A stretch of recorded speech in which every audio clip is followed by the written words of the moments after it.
Well, everyone, it's time for us to go ahead and take a look at the iPhone 13 Pro Max and see how this specific iPhone holds up in 2023. Now, personally, I still think this is a very, very good iPhone for sure, and you cannot go wrong with a device like this. I think Apple knocked it out of the park back in 2021 when they made this iPhone, and honestly, if you still have it, I would highly recommend keeping it, or if you don't have it, I would highly recommend buying it. So, links will be down in the description for this specific iPhone. If you want to pick them up from Amazon, linked below, you can get them from there and you can help support the channel at the same time. Now, starting off with the outside of the iPhone 13 Pro Max, on the front of this iPhone, we actually had a 6.7-inch Super Retina XDR OLED display. Now, this was a pretty good panel when it first came out, but it only ended up surprising me more and more because of that 120Hz display. So physically, maybe it didn't look too much different than even the iPhone 12 Pro Max display if you're not touching it or anything like that. We still had the notch, we still kind of had the same type of design, but I loved that 120Hz display. And when Apple actually finally brought it into this type of iPhone, it was one of my favorite things that Apple probably has ever done for the last 3 or 4 generations of iPhones.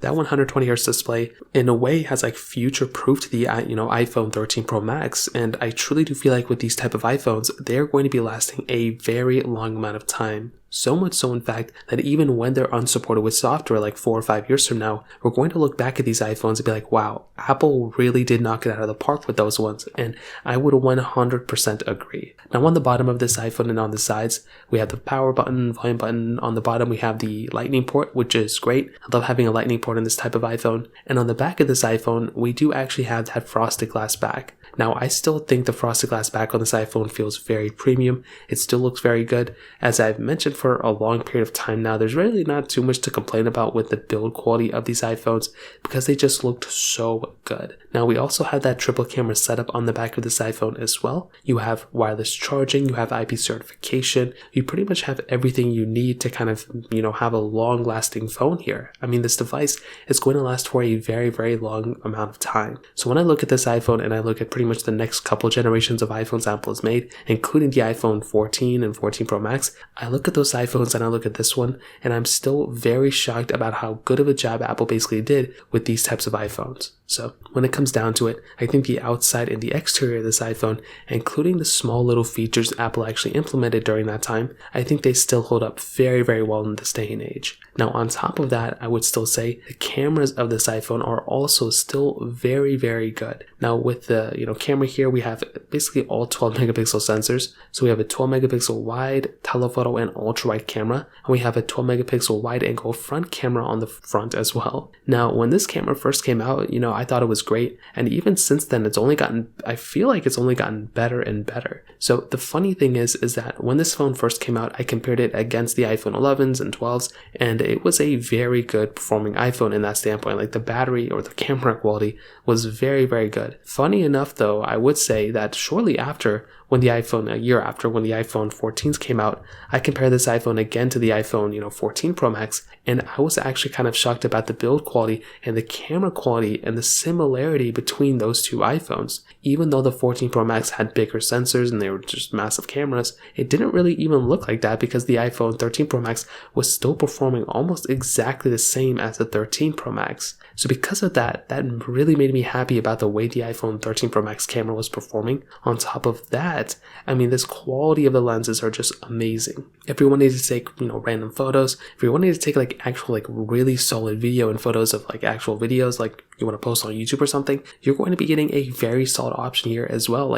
This is another really cool phone in that standpoint. Now, it's not perfect, you're missing 8K video if you're really into that kind of stuff, and maybe an extra sensor or two, but I think for everyday people, and especially people who want to take really good quality photos on their phone, you cannot go wrong with this iPhone. It is a very solid camera for sure. So in terms of that, it definitely gets a thumbs up for me. Now, on the software and the longevity portion of this phone, like I said before, this phone's going to be lasting for a long period of time. This thing is just getting started, so I don't think anytime soon you should be worried about this phone getting drop support or not getting the next version of software or anything even remotely close to that. This phone is going to be lasting pretty much forever, so you shouldn't really have to worry about anything like that. Now, if you wanted to, you could consider when the iPhone 15s come out, out. When those things end up getting like, USB-C or some crazy cool features, then by all means go for it. But other than that, I think you're probably in a good spot where you don't really have to worry about, should I update, should I not? You are going to be in a really good spot if you just keep this iPhone, or if you don't already own this iPhone,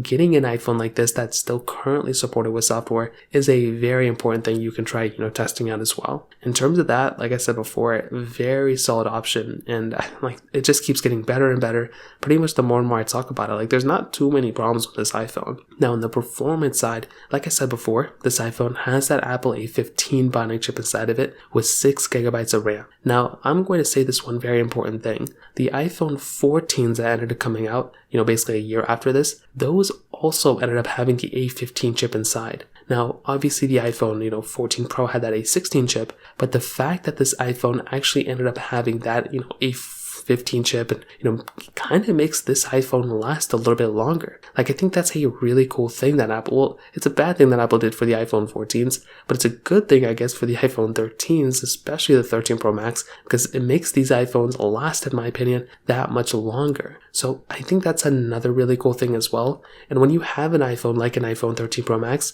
just from that standpoint alone will make this iPhone feel a little bit more interesting. Now, I will say with the performance side, very, very good performing iPhone. I mean, realistically speaking, anything you're going to do with this device, you're going to be perfectly fine. I've been in many situations where I thought my iPhones were slowing down or something. Probably since the iPhone 11 Pro, I haven't really felt like that. So in my opinion, I would 100% recommend getting a phone like this if you're wanting to get a pretty, fast phone. I mean, if you're playing basic applications or you're doing basic games and stuff, you're going to be fine. This phone can easily handle it.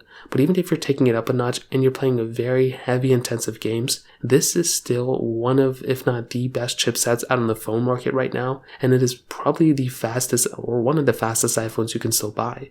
So because of that, this isn't like a slow iPhone. This isn't like anything like that. So in my opinion, I definitely do think something like the, iPhone 13 Pro Max is still a very, very good iPhone. And you cannot go wrong with this by any means at all. So in my opinion, I think it definitely gets a thumbs up for me in the performance side. Now on the battery life side, this is another just massive W in my opinion. I mean, this thing has a 4,352 milliamp hour battery. Again, that is a very big size battery to have on a phone like this. And although the ProMotion display did take a little bit of a toll on like basically how this battery performed, I still think the battery life on this phone is very, very good. And I mean, it's probably, like I said, probably the best battery life you can get on an iPhone. Maybe the 14 Pluses now, but I mean, for a popular iPhone, I think this thing is pretty much up there as well. So to kind of sum up this whole entire video, what I definitely tell you is that I think the iPhone 13 Pro Max is clearly still worth it. Like, it is such a good iPhone, and I truly do think you cannot go wrong with it at all. If you have the option, I would highly recommend, upgrading to this iPhone. Or if you don't know and you're kind of in the middle and don't know which iPhone you want to get, like I said, I don't think you can go wrong with this iPhone. I think Apple did a great job with it back in the day, and I truly do think it's only gotten better since then. So